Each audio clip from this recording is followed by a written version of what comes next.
We moved to the city and forgot our beach house. My wife went there for maintenance every 3 months. When she passed, I decided to sell it before it collapsed. The realtor wouldn't even get out of the car, the facade was so ugly. But when I pushed open the rotten door, I saw new toys on the floor and a child ran to me. What she said left me speechless. "I'm glad to have you here. Follow my story until the end and comment the city you're watching from so I can see how far my story has reached." I never thought I would be standing here, staring at what used to be our dream beach house, watching paint peel off the walls like old skin. 6 months have passed since Cynthia died, and I still catch myself reaching for the phone to call her, still turn my head when I hear her favorite song on the radio. The grief hits you in waves, they say, and today it feels like I'm drowning. The realtor, a young woman named Jessica with perfectly styled blonde hair and a nervous smile, pulls up in her pristine white BMW. She takes one look at the house through her windshield and I can see her face change. The confident expression she wore when we met at her office 20 minutes ago has been replaced by something between horror and disbelief. She rolls down her window just enough to speak. "Mr. Henderson, are you absolutely certain this property is structurally sound?" I can't blame her for asking. The house looks like something from a horror movie. The once cheerful yellow paint has faded to a sickly gray with long streaks of rust running down from the gutters like tears.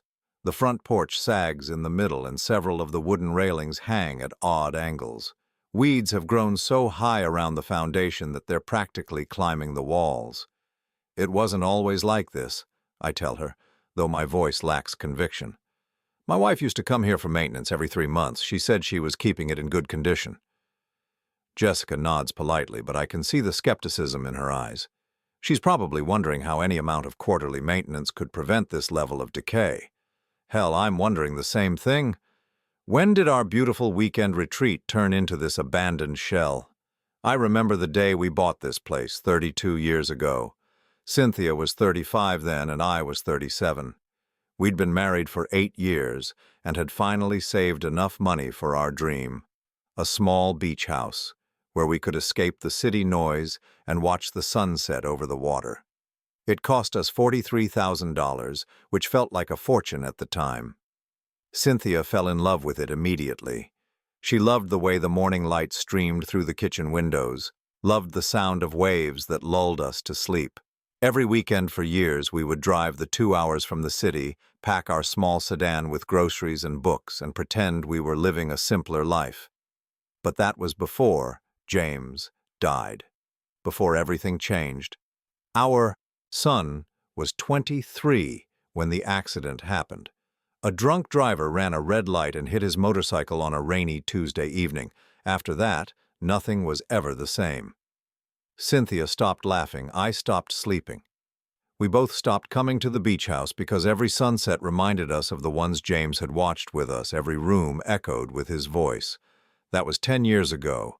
Since then, Cynthia insisted on making these solo trips every few months. She said someone needed to check on the place, make sure the pipes weren't frozen, ensure no one had broken in. It seemed reasonable, responsible even. I was grateful she was taking care of it because I couldn't bear to set foot in the place where we'd been happy. "I'll wait in the car while you do your initial assessment," Jessica says, interrupting my thoughts. "Just be careful in there." I nod and walk toward the front door, my footsteps echoing hollowly on the rotting porch boards. The door itself is barely hanging on its hinges. The wood around the lock is so swollen and warped that I have to put my shoulder against it and push hard to get it open. The smell hits me first. It's not the musty odor I expected from a house that's been closed up for months. It's something else entirely. Something that makes me stop dead in the doorway. It smells like vanilla and strawberries, like the bubble bath Cynthia used to buy for herself when she was feeling stressed. Like home. I step inside, my heart pounding for reasons I can't explain. The living room is dark, with heavy curtains drawn across the windows, but there's enough light filtering through to see the basic shapes of furniture. Everything looks normal at first glance. Our old couch, the coffee table where Cynthia used to leave her romance novels, the brick fireplace where we'd burn driftwood on cold evenings. But then I notice something that makes my breath catch in my throat. There are toys scattered across the floor. Not old toys that might have belonged to James when he was little. These are new. Bright plastic dolls with shiny hair, colorful building blocks that still have their packaging, a small pink bicycle that couldn't be more than a few months old. The toys are arranged as if someone had been playing with them recently, then simply walked away. My hands are shaking as I push the curtains aside to let in more light. The room comes into focus, and I see more things that don't belong. Children's books stacked on the side table, a small purple jacket hanging on the coat hook by the door, a bowl with cartoon characters on it sitting on the kitchen counter. What the hell? I whisper to myself. That's when I hear it. Footsteps above my head. Light, quick footsteps running across the upstairs floor. My first instinct is panic. Someone has broken into the house. Squatters, maybe, or kids using it as a hideout. I should call the police. I should get out of here and call Jessica to drive away. But something keeps me frozen in place. The footsteps don't sound like an adult trying to hide. They sound like a child playing.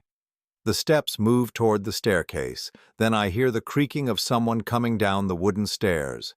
I back toward the door, my pulse hammering in my ears, ready to run if I need to. A small figure appears at the bottom of the stairs. It's a little girl, maybe 7 or 8 years old, with curly brown hair and enormous green eyes.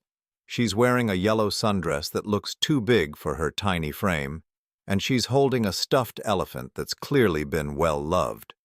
For a moment, we just stare at each other. She doesn't look scared. If anything, she looks relieved. Then she drops the elephant and runs straight toward me, her little arms outstretched. "Grandpa," she cries, launching herself at my legs with such force that I almost fall backward. "Grandpa, you came. Grandma Cynthia said you would come, but it's been so long and I was starting to get scared." I stand there completely frozen, this tiny stranger clinging to my legs, calling me Grandpa, talking about Cynthia as if she knew her, as if she'd been expecting me. The little girl pulls back and looks up at me with those enormous green eyes, and that's when I see something that makes my knees nearly buckle. She has James's eyes. Exactly James's eyes. "Grandma Cynthia told me all about you," she says, her voice bright and confident despite everything. "She said you were very sad because Uncle James went to heaven, but that you would come take care of me when she went to heaven too." The words hit me like a physical blow. I sink down to my knees so that I'm at her eye level, trying to make sense of what she's saying. "Who are you?" I manage to ask. She tilts her head like the question is silly. "I'm Emma. I'm your granddaughter." The word hangs in the air between us like a question mark. Granddaughter. I stare at this little girl who speaks with such certainty as if she's been waiting her entire life to tell me who she is. "Emma," I repeat slowly, testing the name. It feels foreign on my tongue, yet somehow familiar. "Emma, sweetheart, I think there's been some kind of mistake." She shakes her head vigorously, her curls bouncing. "No mistake, Grandpa. Grandma Cynthia showed me pictures of you. She said you have kind eyes and that you always smell like coffee and newspapers." She reaches up and touches my cheek with her small hand. "You do smell like coffee." My heart is racing so fast I'm afraid it might burst. This child, this beautiful little girl with my dead son's eyes, is talking about my wife, like they were best friends, like they spent time together, like Cynthia had been keeping the most enormous secret imaginable. "Emma, where are your parents?" I ask, trying to keep my voice gentle even though everything inside me is screaming. Her face falls slightly. "Mama went away when I was little. Grandma Cynthia said she was sick in her heart and couldn't take care of me anymore. And Daddy—" She pauses, looking down at her hands. "Grandma said Daddy was Uncle James and he went to heaven before I was born." The room spins around me. I have to grip the edge of the coffee table to keep from falling over. James. She's saying James was her father. My son, who died 10 years ago, apparently had a child I never knew about. "Show me," I whisper. "Show me the pictures." Emma's face lights up immediately. She grabs my hand with both of hers and starts pulling me toward the stairs. "Come see my room. Grandma Cynthia made it so pretty for me." I follow her upstairs on unsteady legs, my mind reeling with questions. The hallway looks exactly as I remember it, But Emma leads me to what used to be the guest bedroom. She pushes open the door, and I have to grab the door frame to steady myself. The room has been completely transformed. The walls are painted a soft lavender with white clouds stenciled across the ceiling. There's a small bed with a purple comforter covered in butterflies, a white dresser topped with picture frames, and shelves lined with children's books and toys. Everything is clean, organized, clearly loved. But it's the pictures that make me sink onto the edge of the bed, my legs unable to support me anymore. There are dozens of them. Photos of Cynthia and Emma at the beach, building sandcastles and collecting shells. Pictures of them in the kitchen, covered in flour while baking cookies. Images of Cynthia reading to Emma in the big chair by the window, both of them laughing at something in the book. And then I see the one that breaks my heart completely. It's a photo of James, the same one we kept on our mantel at home, but it's been carefully placed in a small frame next to Emma's bed. Below it, in Cynthia's handwriting, are the words, "Your daddy, who loved you very much." "Grandma Cynthia told me stories about him," Emma says softly, climbing up on the bed beside me. "She said he was brave and funny and that he would have been the best daddy in the whole world." I pick up another photo from the nightstand. It shows Cynthia and Emma at what looks like a birthday party, with balloons and a cake shaped like a princess castle.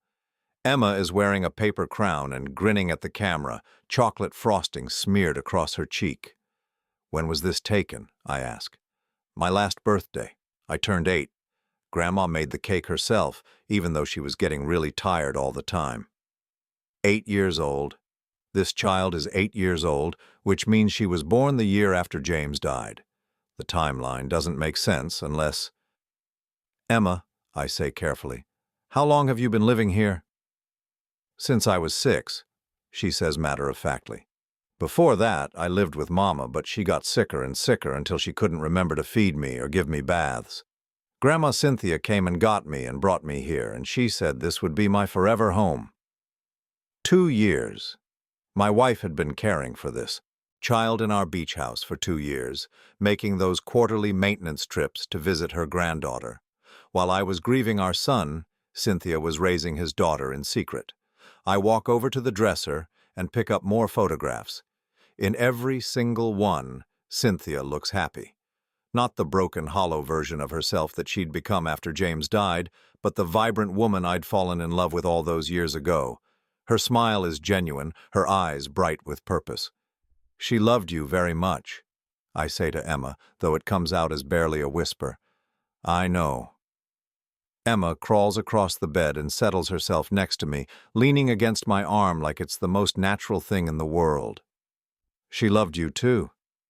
She talked about you all the time. She said you were sad because you missed Uncle James so much, and that made you not want to come to the beach anymore." I feel tears building behind my eyes. She was right. "But she said someday you would be ready to be my grandpa, and when that day came you would love me just as much as you loved Uncle James." The tears spill over then, running down my cheeks without permission. This little girl, this beautiful, innocent child who should have been part of our family from the beginning, had been living here alone with Cynthia while I wallowed in my grief. Emma reaches up and wipes my tears away with her small fingers. "Don't be sad, Grandpa. Grandma said crying is okay when you miss someone, but you shouldn't be sad about me being here. She said I was a gift that Uncle James left for us to find when we were ready." I pull her into my arms then, this grandchild I never knew existed, and hold her tight against my chest. She smells like strawberry shampoo and sunshine, and when she wraps her little arms around my neck, something inside my chest that has been frozen solid for 10 years finally begins to thaw. "Where is Grandma Cynthia now?" Emma asks quietly. "She went to sleep one morning and wouldn't wake up, and I've been waiting and waiting for her to come back, but she hasn't."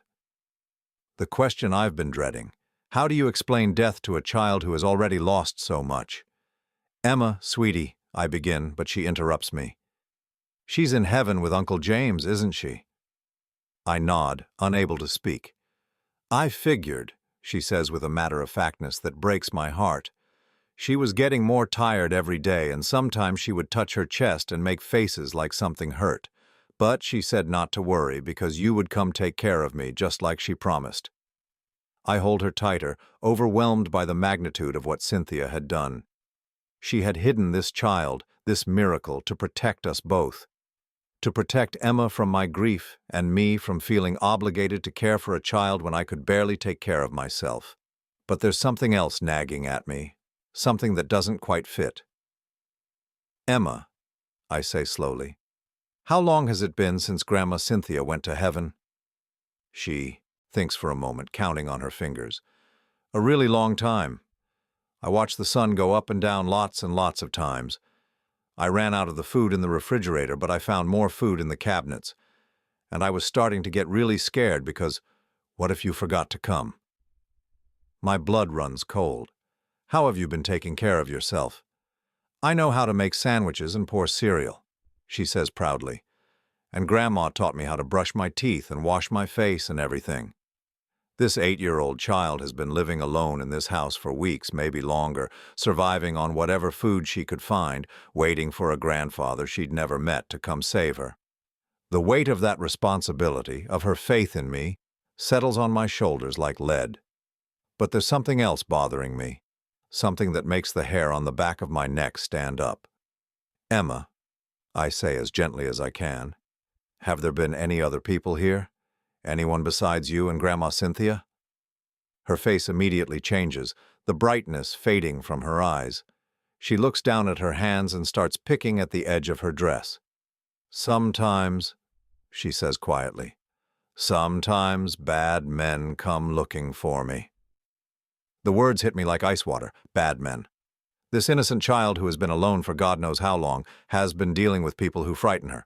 My protective instincts, dormant for so long, roar to life. What bad men, Emma? I ask, trying to keep my voice calm even though my heart is pounding. Can you tell me about them? She scoots closer to me on the bed, seeking comfort.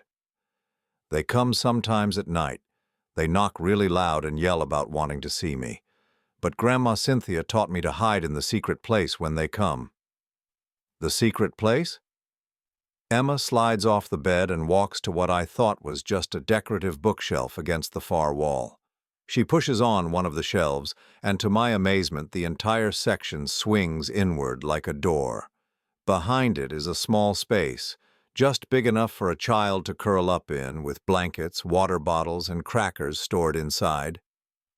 Grandma made this for me, she says proudly. She said if anyone ever came looking for me and she wasn't here, I should hide until they go away. I've been hiding a lot since she went to heaven. The thought of this little girl, terrified and alone, cramped in that tiny space while strangers pound on the door, makes my stomach clench with rage. What kind of situation had Cynthia gotten herself into?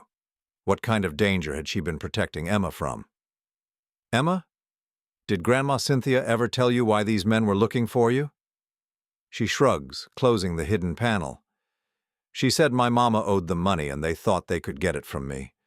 But that's silly because I don't have any money, just my piggy bank with $7.34.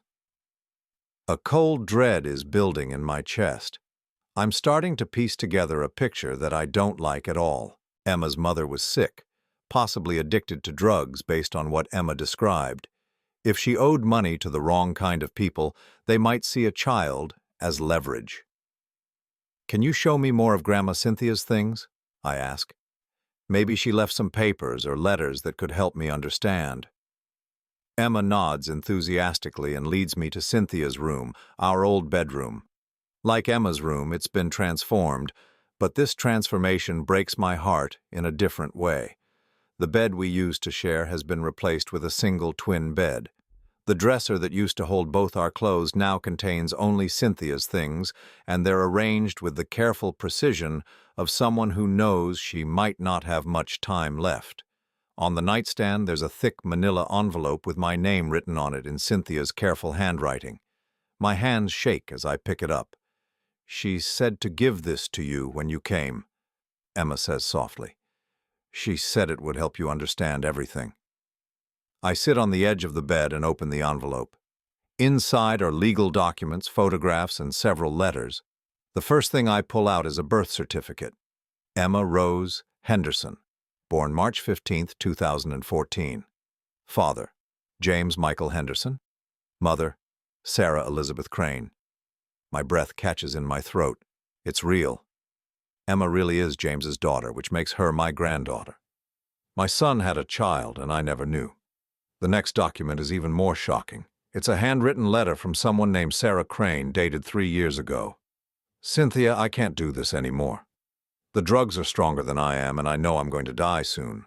Emma deserves better than what I can give her. I know this is a lot to ask, but she's James's daughter, and you're the only family she has left. Please take care of her. Please don't let her end up in the system, and please don't let Tommy and his friends find her. They'll use her to get to me, and I can't let that happen. I know I'm asking you to keep secrets, but sometimes secrets are the only way to protect the people we love. I have to read it twice before the words sink in. Sarah, Emma's mother, had given her to Cynthia 3 years ago. Not 2 years like Emma said, but 3, which means Emma was only 5 years old when her mother abandoned her. The next letter is from Cynthia, and it's addressed to me. My dearest Marvin, if you're reading this, it means I'm gone and you found Emma. I know you're probably angry with me for keeping this secret, and I know you're probably hurt that I didn't trust you enough to tell you the truth. The truth is, I was protecting you both. When Sarah came to me with Emma, you were still so broken from losing James. I was afraid that seeing his daughter would either destroy you completely or make you feel obligated to take on a responsibility you weren't ready for. So I decided to give Emma a safe, loving home while giving you time to heal. I never meant for it to go on this long, but then I got sick and I ran out of time to figure out how to tell you. My eyes blur with tears as I continue reading. Emma is the most beautiful, intelligent, loving child you could ever imagine. She has James's eyes and his gentle spirit, but she also has a strength that I think comes from surviving so much at such a young age. She's been through things no child should have to experience, but she still believes in goodness and love and family. She believes in you, even though she's never met you. I've told her so many stories about her grandfather who builds things and fixes things and makes everything better. I've promised her that when I'm gone, you'll take care of her, and she believes that promise with her whole heart. I have to stop reading for a moment to wipe my eyes. Beside me, Emma is looking through a photo album, pointing out pictures of herself with Cynthia. Look, this is when we went to the lighthouse, she says, showing me a picture of the two of them standing in front of the old lighthouse about 5 miles down the coast. And this is when I lost my first tooth, and the tooth fairy brought me $2 whole. I look at the pictures she's showing me, and in every single one, both Emma and Cynthia look genuinely happy. There's love in these photographs, real love, the kind that can't be faked. I pick up the letter again. I know this is a lot to ask, especially when I waited too long to ask it properly. But Emma needs a family, Marvin. She needs someone who will love her unconditionally and protect her from the people who want to use her. Sarah's ex-boyfriend Tommy and his friends have been looking for Emma ever since Sarah died 6 months ago. They think she knows where Sarah hid money or drugs, but she's just a little girl who doesn't know anything about her mother's mistakes. I've been keeping her safe here, but I won't be able to do it much longer. 6 months. Sarah died 6 months ago, which means she died right around the time Cynthia did. No wonder Emma has been alone. She lost both of the adults who were caring for her within a short period of time. There are more papers in the envelope. Cynthia's letter continues. Sarah signed temporary guardianship papers before she died, and I've been working with a lawyer to make the situation legal. Emma's birth certificate lists James as her father, and DNA tests confirm it. She is your granddaughter, Marvin, and she is the most precious gift we never knew we had. Please don't let my mistakes or my secrets keep you from loving her. She's waited her whole life to meet her grandfather, and I believe with all my heart that you two are exactly what each other needs. I pull out the last document in the envelope, and my hands start shaking again. It's a legal document stating that in the event of Cynthia's death, guardianship of Emma Rose Henderson should transfer to me, Marvin James Henderson, as her biological grandfather. It's been notarized and signed by witnesses. Grandpa, are you okay? Emma asks, noticing my tears. I pull her close to me, this beautiful child who has been through so much but still radiates hope and love.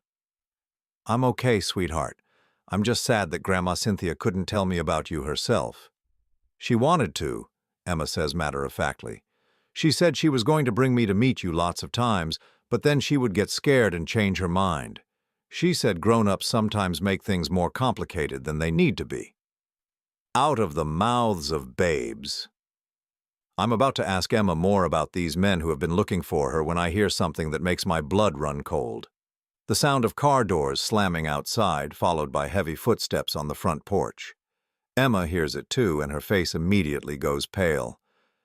"The bad men," she whispers. "They're back."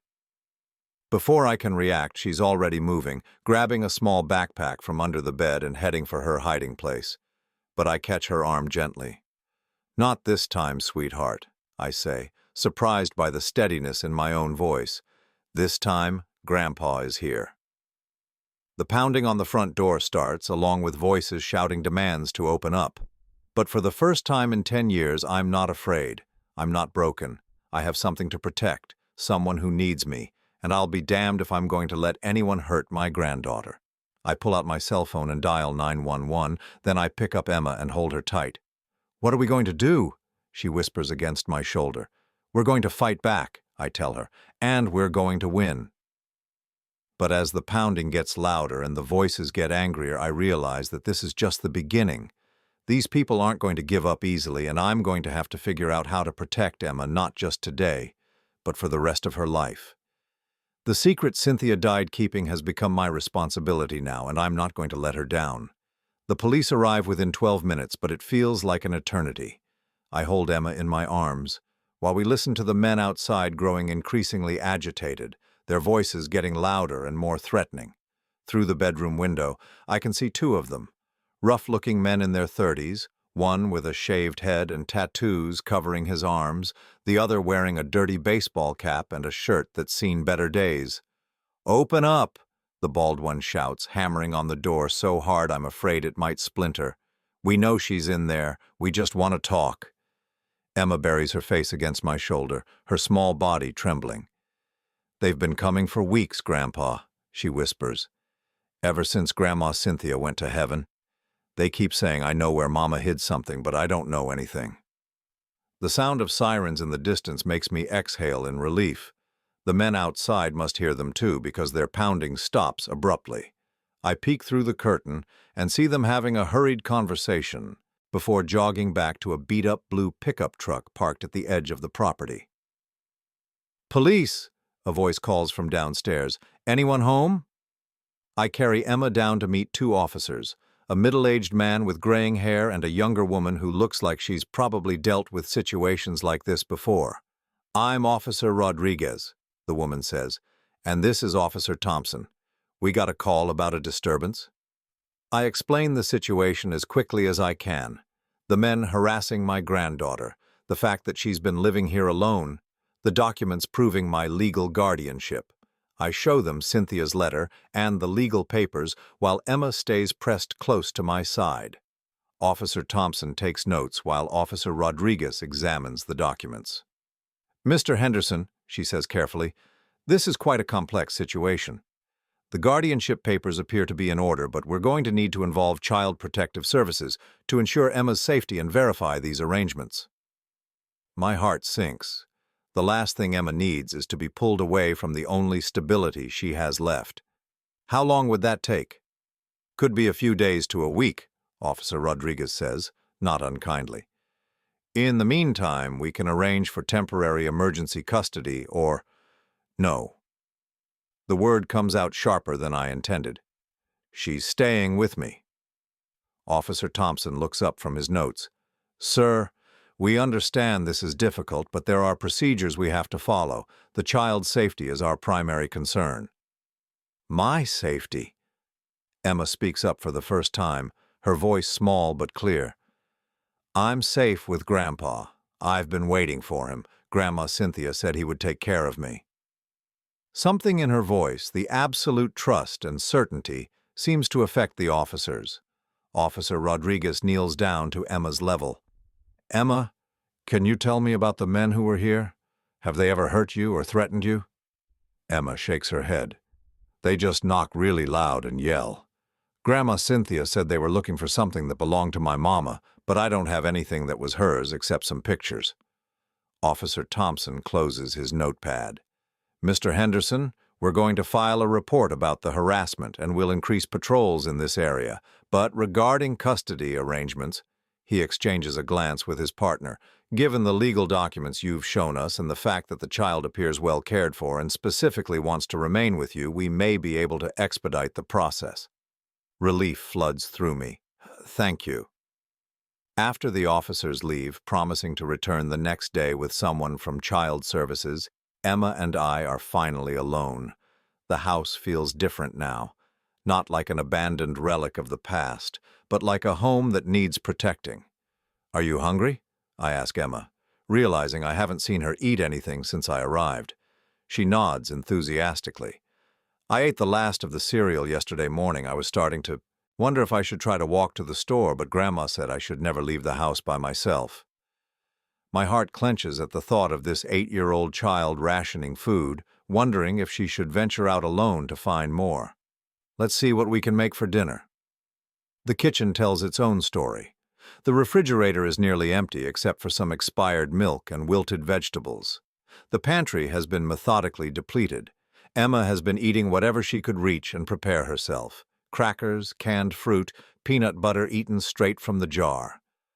I know how to make sandwiches, Emma offers helpfully. Grandma taught me, and I can pour milk without spilling hardly any. You've been taking very good care of yourself, I tell her, and I mean it. This child has shown more resilience and resourcefulness than many adults I know. But how about we go to the store and get some real groceries? We can make a proper dinner together. Emma's face lights up. Can we get ice cream? Grandma said ice cream was for special occasions, and I think you being here is very special. 20 minutes later, we're walking through the small grocery store in town, Emma riding in the shopping cart despite being almost too big for it, pointing out everything she wants to try. It's been so long since I've shopped for a child that I'd forgotten how everything looks exciting to them. Can we get the cookies that look like animals? She asks, pointing to a package of animal crackers. And what about those frozen pizzas? Grandma never let me have those because she said they weren't healthy, but maybe just once. I find myself saying yes to almost everything she asks for. After what this child has been through, a few unhealthy meals seem like the least of my concerns. We fill the cart with kid-friendly food, fresh fruits and vegetables, and yes, a half-gallon of chocolate ice cream. At the checkout counter, the teenage cashier smiles at Emma. Is this your granddaughter? She asks me. Yes, I say, and the word feels both strange and completely natural. This is Emma.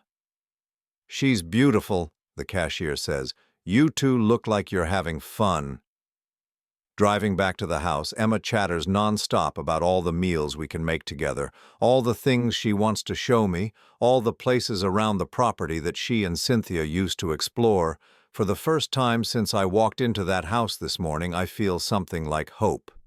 But as we pull into the driveway, I see something that makes that hope falter.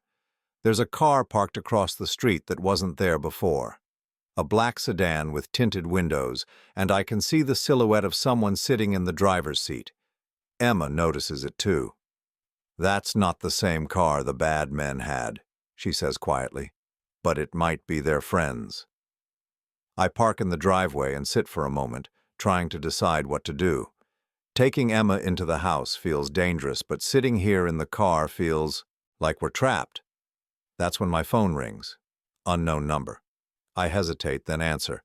Hello? Mr. Henderson. The voice is male, deep, with an edge that makes my skin crawl. We need to talk. Who is this? Someone who knew Sarah Crane very well. Someone who knows what she left behind. I look at Emma, who's watching me with wide, frightened eyes. I don't know what you're talking about. The man laughs, a sound completely without humor. That little girl sitting next to you knows exactly what I'm talking about. Sarah hid something before she died, something that belongs to me. The kid knows where it is.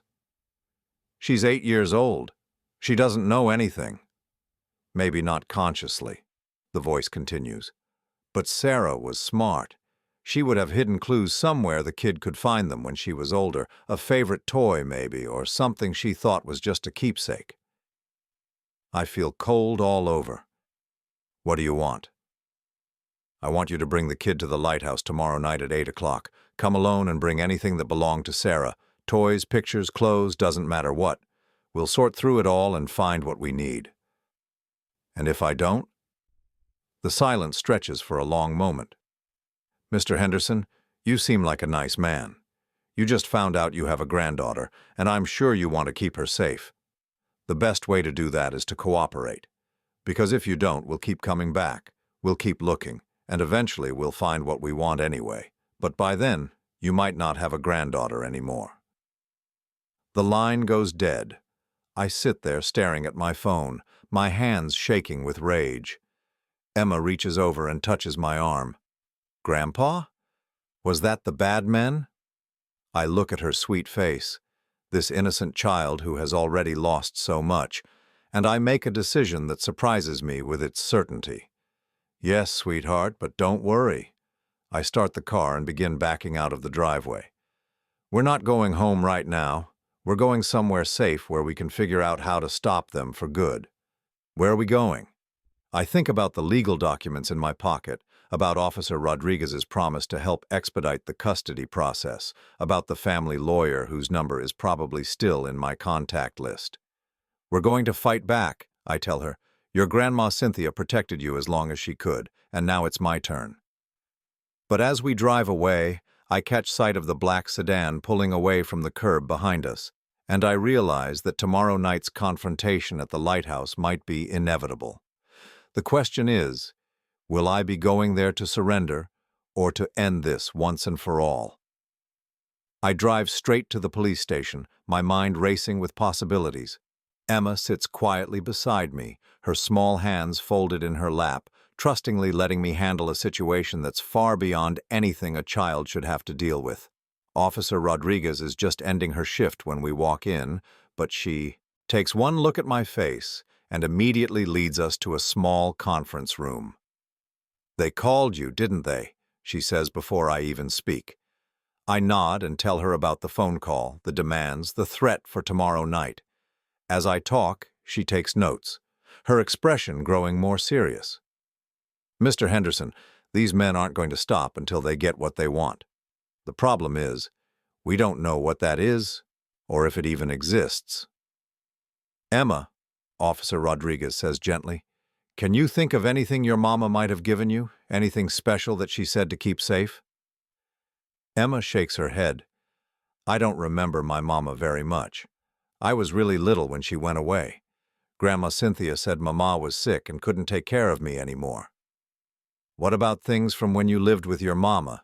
Toys, books, anything like that? I only brought one thing when I came to live with Grandma, Emma says softly. My elephant. Mama gave him to me when I was little and said he would always protect me. My blood runs cold. The stuffed elephant, the one Emma was holding when I first saw her, the one she dropped to run to me. Where is your elephant now, sweetheart? Upstairs in my room. Why? Officer Rodriguez and I exchange glances.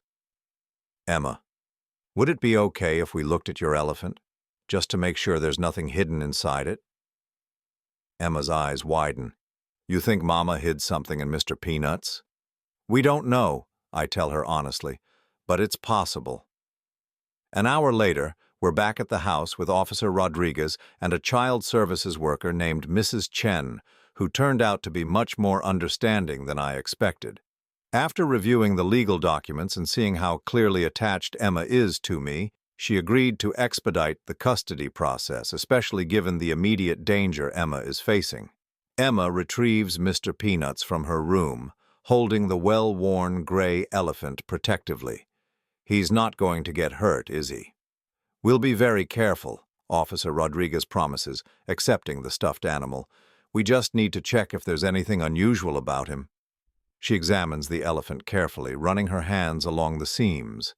After a few minutes, she pauses. There's something here, she says, pointing to a section of the elephant's belly where the stitching looks slightly different. Using a small knife, she carefully opens a few inches of the seam. Inside, wrapped in plastic, is a small USB drive. Emma gasps. "Mama put that in Mr. Peanut's?" "It looks like it," Officer Rodriguez says, holding up the drive. "This is probably what those men are looking for." My hands clench into fists. What now? Now we see what's on it, and then we decide how to handle tomorrow night. At the police station, the USB drive reveals its secrets on Officer Rodriguez's computer. It's full of photographs, pictures of financial documents, bank statements, and what looks like transaction records. But more importantly, there are photos of the men who have been threatening Emma, along with dates, times, and detailed notes about drug transactions and money laundering operations. Sarah was documenting everything, Officer Rodriguez explains. This looks like she was either building a case against these people or creating insurance to protect herself. And now they want it back, I say. More than that, they need it back. This information could put them away for a very long time. Mrs. Chen, who has been quietly observing, speaks up. "What does this mean for Emma's safety?" "It means we can end this," Officer Rodriguez says, "but it's going to require some careful planning." The plan we develop over the next several hours is risky, but it's the only way to ensure Emma's long-term safety. I will go to the lighthouse tomorrow night as requested, but instead of bringing Emma, I'll bring Officer Thompson and 2 other officers who will be hidden nearby. I'll tell the men that I found what they're looking for, then try to get them to confess to their threats and harassment while the officers record everything. The moment we have enough evidence, we move in and arrest them, Officer Rodriguez explains. With what's on this USB drive plus their threats against a child, we should be able to keep them locked up for a long time. "What if they realize it's a trap?" I ask. "That's the risk," she admits. "But Mr. Henderson, these people aren't going to give up. If we don't stop them now, they'll keep coming after Emma. This might be our only chance to end it." That night, Emma and I stay in a small motel on the outskirts of town. She's exhausted from the day's events but having trouble sleeping in the unfamiliar surroundings. "Grandpa," she says as I tuck her into the narrow motel bed, "are the bad men going to go away tomorrow?" "I hope so, sweetheart. The police and I are going to try very hard to make sure they never bother you again." "What if something happens to you? What if you don't come back?" The question hits me like a punch to the chest. This child has already lost everyone she's ever loved. The thought of her losing me, too, especially so soon after we found each other, is unbearable. "I'm going to come back," I promise her. "The police are going to be there to make sure I'm safe, and you're going to stay here with Mrs. Chen until it's all over." Emma considers this for a moment. Grandma Cynthia used to say that sometimes grown-ups have to do scary things to protect the people they love. She was right. "Are you scared?" I think about lying, about telling her that everything will be fine and that grown-ups don't get scared. But this child has been through too much to deserve anything less than honesty. "Yes," I admit. "I'm scared. But I'm more angry than scared. These men have frightened you and threatened you, and that's not okay. Someone needs to stand up to them." Emma nods solemnly, then surprises me by reaching under her pillow and pulling out a small object. It's a wooden cross on a thin chain, obviously handmade. "Grandma Cynthia made this for me," she says. "She said it would keep me safe. Maybe you should wear it tomorrow." I take the cross, feeling the weight of Emma's trust in my hands. "Are you sure?" "Grandma said love is the strongest protection there is. And I love you, Grandpa, even though I just met you, so the cross should work for you too." I have to swallow hard to keep from crying as I put the chain around my neck. "I love you too, Emma, more than you could possibly know. Will you sing to me? Grandma used to sing when I couldn't sleep." I haven't sung to anyone since James was little, but I find myself humming an old lullaby that my own mother used to sing to me. Emma's eyes grow heavy as I stroke her hair, and eventually her breathing evens out into sleep. I sit beside her bed for a long time, watching her peaceful face and thinking about the life that brought us together. James would have loved her so much. He would have been an amazing father, patient and kind and endlessly creative. In losing him, I thought I had lost my only chance at being a grandfather, but Emma is here now and she's mine to protect. Tomorrow night I'm going to make sure she never has to be afraid again. The next evening arrives too quickly. I dress carefully in dark clothes, check my phone to make sure it's fully charged, and review the plan one more time with Officer Rodriguez. "Remember," she says, "your job is to get them talking. We need them to admit to the threats, to harassment, to anything that will help us build a solid case. The USB drive is enough to start an investigation, but their confession will seal it. What if they don't confess? What if they just take the drive and leave? Then we follow them and arrest them anyway, but a confession would make everything much cleaner. Mrs. Chen has promised to stay with Emma at the motel until I return." Emma hugged me tightly before I left, making me promise again that I would come back. "I'll be waiting for you, Grandpa," she said, "and tomorrow we can start making this our real home." Now, as I drive toward the lighthouse in the gathering darkness, I think about that word, home. For 10 years I haven't had a real home, just a place where I slept and ate and tried not to think about James. But Emma has changed everything. She's given me a reason to care about the future again. The lighthouse sits on a rocky point about 5 miles from the beach house. It's been abandoned for years, its light long since replaced by modern navigation equipment. It's the perfect place for a clandestine meeting, isolated with multiple escape routes and far enough from town that no one would accidentally stumble upon us. I park where they instructed and check my watch. 7:55. The officers are already in position, hidden among the rocks and scrub brush that surround the lighthouse. Officer Rodriguez is monitoring everything, from a van parked a quarter-mile away. At exactly 8 o'clock, headlights sweep across the lighthouse as 2 vehicles approach. The same blue pickup truck from yesterday, plus the black sedan that followed us from the grocery store. 4 men get out of the vehicles. I recognize the 2 from yesterday, the bald one and the one in the baseball cap. The other 2 are older, rougher looking with the kind of hard faces that speak of lives spent on the wrong side of the law. The bald one, who seems to be the leader, approaches me with his hands visible but his posture threatening. "Mr. Henderson," he says, "I'm glad you decided to be reasonable." "I just want this to end," I tell him. "I want you to leave my granddaughter alone." "That depends entirely on what you brought us." I pull the USB drive from my pocket, holding it up so they can see it. This was hidden in her stuffed animal, just like you thought. The leader's eyes gleam with satisfaction. "Smart woman, that Sarah, always thinking ahead." He extends his hand. "Give it here." "First, I want your word that you'll leave Emma alone after this. She's just a little girl. She doesn't know anything about her mother's business." The man laughs. "You're not really in a position to negotiate, old man." "Maybe not," I say, "but I need to know that this ends here." "Fine," he says impatiently. "The kid's no use to us anyway, not once we have what Sarah left behind. Now hand it over." But instead of taking the drive, I keep talking. "What exactly did Sarah do that made you so angry? What was worth threatening a child over?" The man in the baseball cap speaks up before his leader can stop him. "She was supposed to testify, but she ran instead, took our money and our product and disappeared." "Shut up, Rico," the leader snaps. "Why?" Rico continues.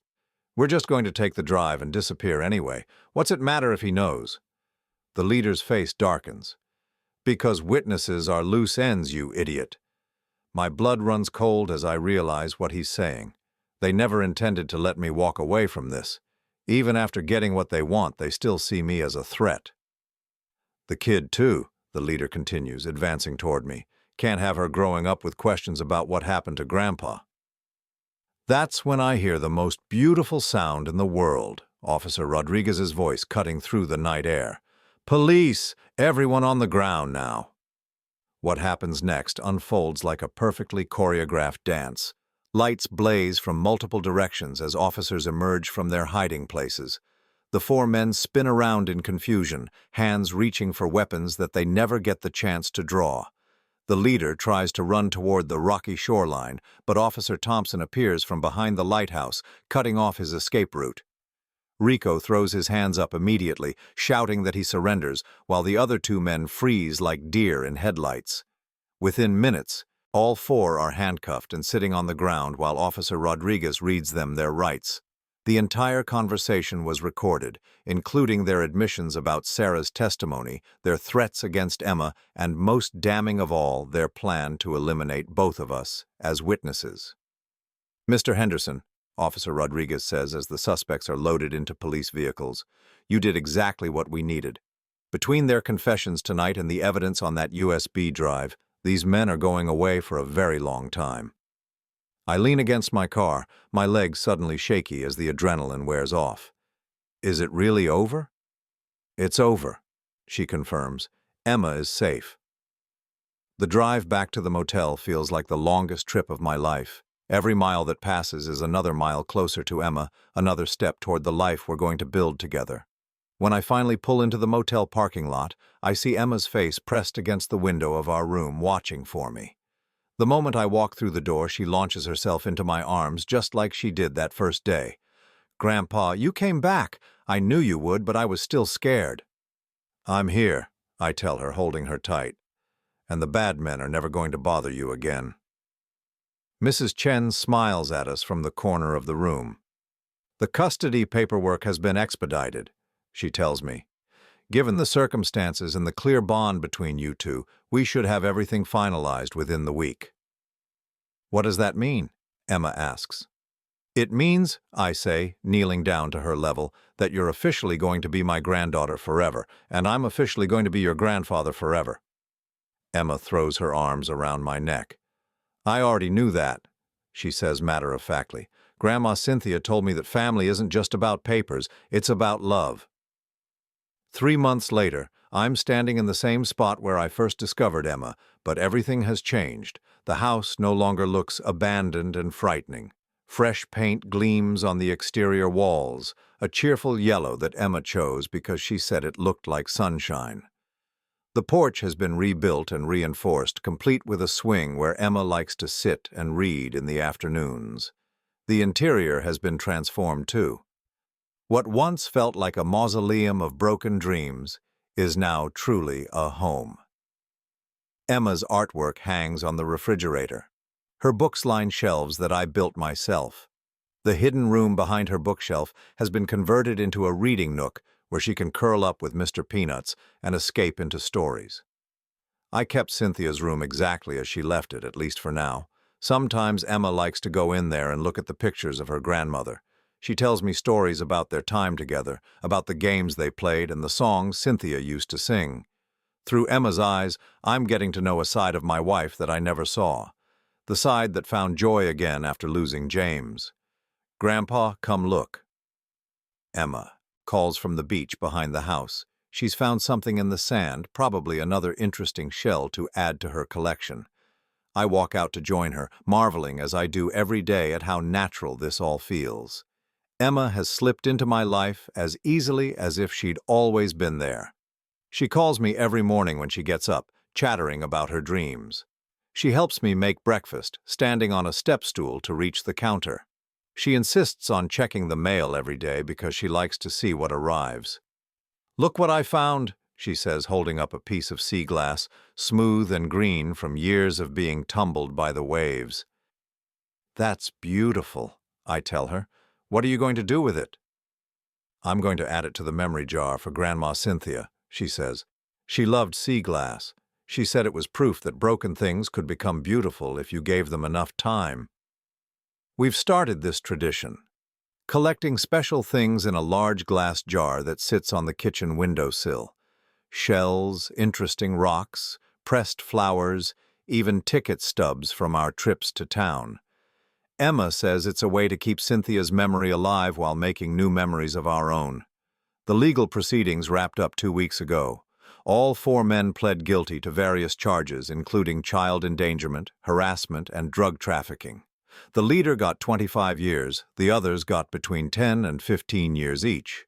Emma will never have to see them again, never have to be afraid of strange cars in the driveway or unexpected knocks at the door. The custody arrangement is permanent now. Emma Rose Henderson is legally my granddaughter, with all the rights and protections that entails. More importantly, she feels safe and loved and wanted, things that were missing from too much of her young life. "Grandpa, can we work on the garden after lunch?" Emma asks, skipping beside me as we walk back toward the house. The tomatoes are getting really big. We've planted a small vegetable garden in the backyard, something Emma had never experienced before. She's fascinated by the idea that you can put seeds in the ground and food will grow. Every morning she checks on the progress of our tomatoes, peppers, and beans with the dedication of a professional farmer. "Of course," I tell her, "but first, don't we have something special to do today?" Her face lights up as she remembers. "The birthday cake. We're making Uncle James a birthday cake." Today would have been James's 34th birthday. Rather than letting it be a day of sadness, Emma suggested we celebrate it as a happy day, making his favorite chocolate cake and telling stories about him. It's her idea of keeping his memory alive in a positive way. In the kitchen, Emma stands on her stepstool beside me, carefully measuring flour while I read the recipe aloud. She's gotten good at this. Her small hands are surprisingly steady as she pours ingredients into the mixing bowl. "Tell me about when Uncle James was little," she says, just as she does every time we cook together. I tell her about the time James tried to build a fort in the backyard and accidentally locked himself inside it. About how he used to catch fireflies in mason jars, then let them go because he felt sorry for them. About the way he would read the same picture book over and over until he had it memorized. "I wish I could have met him," Emma says wistfully. "I wish you could have too," I tell her. "But you know what? I think you would have liked each other very much. You both have the same kind heart." As we wait for the cake to bake, Emma curls up beside me on the couch with one of her favorite books. She's become an excellent reader, something I suspect she learned from all those quiet hours with Cynthia. She reads aloud to me now, her voice confident and expressive. The afternoon passes peacefully. We tend the garden, Emma chattering about everything and nothing while I tie up tomato plants and pull weeds. We walk down to the lighthouse, no longer a place of danger but just another landmark in our neighborhood. Emma likes to collect shells there, and I like watching her explore fearlessly, knowing that she's truly safe. As evening approaches, we sit on the porch swing to watch the sunset. This has become our daily ritual, this quiet time when Emma tells me about her day and asks questions about everything from why the sky changes colors to whether there are fish that can fly. "Grandpa," she says, settled comfortably against my side, "do you think Grandma Cynthia can see us?" It's a question she asks often, and I've learned to answer it honestly. "I don't know for sure, sweetheart, but I think that if love is strong enough to last forever, then maybe she can." "I think she can," Emma says with certainty. "I think she's happy that we found each other." As the sun disappears behind the horizon, painting the sky in shades of pink and gold, I think about the journey that brought us here. 6 months ago, I was a man drowning in grief, going through the motions of living without any real purpose. I thought my life was essentially over, that the best parts were behind me. Emma has shown me how wrong I was. At 57, I'm learning to be a father figure again, and it turns out I'm not too old to love with the fierce protectiveness that comes with caring for a child. Emma has given me a reason to wake up in the morning, a reason to make plans for the future, a reason to believe that good things can still happen. "Are you ready for dinner?" I ask, as the first stars begin to appear. "Can we have the birthday cake first?" Emma asks hopefully, "since it's Uncle James's special day?" I think we can bend the rules just this once. Inside, we light a single candle on the chocolate cake and sing happy birthday to someone who isn't here, but somehow feels present anyway. Emma makes a wish and blows out the candle, then cuts us each a generous slice. "What did you wish for?" I ask. She grins at me, chocolate frosting on her cheek. "That we get to be a family forever and ever." "That's a very good wish," I tell her. Later, after Emma is tucked into bed with Mr. Peanuts and a cup of warm milk, I sit alone in the living room, looking through the photo albums that Cynthia left behind. Pictures of Emma as a baby, toddling around this same living room. Images of the two of them building sandcastles and flying kites. Evidence of a relationship full of love and laughter that I never knew existed. I understand now why Cynthia kept this secret. She wasn't trying to hurt me or exclude me. She was trying to protect us both, giving Emma a stable, loving home while giving me time to heal from losing James. She couldn't have known that I would find Emma so soon after her own death, but somehow it worked out exactly as it needed to. The beach house that I came to sell has become our permanent home. I've taken early retirement from my job in the city, using my savings and Cynthia's life insurance to ensure that Emma and I can live comfortably here for as long as we want. The slower pace of life suits us both. Emma is thriving in the local school, making friends and discovering talents I never would have imagined. As I prepare for bed, I stop by Emma's room to check on her one more time. She's fast asleep, one arm around Mr. Peanuts, her face peaceful in the soft glow of her nightlight. The little girl who was once hiding in secret spaces, afraid of every unexpected sound, now sleeps without fear. I think about the future we're building together. Emma wants to learn to fish, so I'm planning to buy a small boat. She's expressed interest in piano lessons, so I'm looking into finding a teacher. She wants to plant flowers next spring that will attract butterflies, so we've been studying gardening books together. These are the kinds of problems I never thought I'd have again. The happy problems of a grandfather planning activities with his granddaughter, worrying about school clothes and birthday parties and whether she's eating enough vegetables. Standing in her doorway, watching her sleep, I silently thank Cynthia for the gift she left me. Not just Emma herself, but the chance to love again, to matter to someone again, to have a future worth looking forward to. Emma stirs slightly and opens her eyes, blinking in the dim light. "Grandpa, is everything okay?" "Everything is perfect, sweetheart. I was just saying good night." "Good night, Grandpa. I love you." "I love you too, Emma. Sweet dreams." As I turn off her light and close her door, I realize that this is what happiness feels like. Not the ecstatic joy of special occasions, but the quiet contentment of knowing that you're exactly where you belong, with exactly the right person, living exactly the life you were meant to live. Tomorrow, Emma and I will wake up together in our home by the sea. We'll make breakfast and check the garden and maybe walk on the beach looking for treasures. We'll read stories and ask questions and make plans for the weekend. It's a simple life, but it's ours. And after everything we've both lost, everything we've both survived, simple feels like a miracle.